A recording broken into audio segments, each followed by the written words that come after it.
ਵਡੇਰੇ ਨੇ ਇਹਨਾਂ ਕੋਲ ਮੇਰੇ ਵਿਆਹ ਦਾ ਇੰਤਜ਼ਾਮ ਨਹੀਂ ਹੁੰਦਾ। ਤਾਂ ਸਿੱਧੇ ਸਾਦੇ ਦੇ ਘਰ ਵਾਲੇ ਜਿਹੜੇ ਨਾਲ ਗਾਲੀ ਪਾਈ ਹੈ, ਸਾਨੂੰ ਨਿਕਾਹ ਦਿਓ, ਕੁੜੀ ਤੋਰੋ।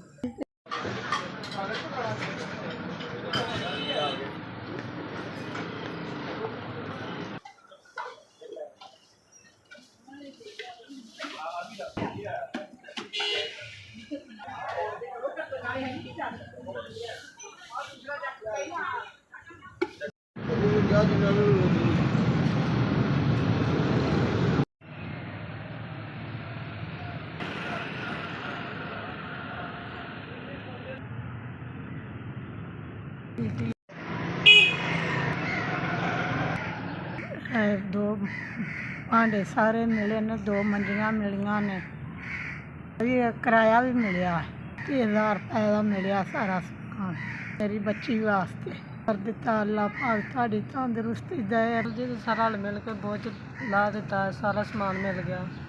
मंजियां सारे भांडे रिश्के का किराया बाई मिलिया। भरा ने लै के दिता। अल्लाह उन्हों की तंदुरुस्ती देवे, जिंदगी देवे, उन्होंने भी खैर करे, उन्होंने बच्चों की भी खैर करे, उन्होंने अम्मी अबू की भी खैर करे। जिथे भी रहते हैं उन्होंने खुशियां वहावे, उन्होंने रहमत मिली। मैं बड़ा खुश हुई हाँ। बच्चे जीवन तंदुरुस्ती रब देवे, भी तंदुरुस्ती देवे। अल्लाह सोना तुहानू हज करावे, सोना इन्हां दियां मंजूरियां कबूल करे, जिन्हें गरीबां नूं देंदे ने। भांडे सारे 2 मंजियां, 1000 रुपया रिश्के का किराया, 35,000 रुपया लगा।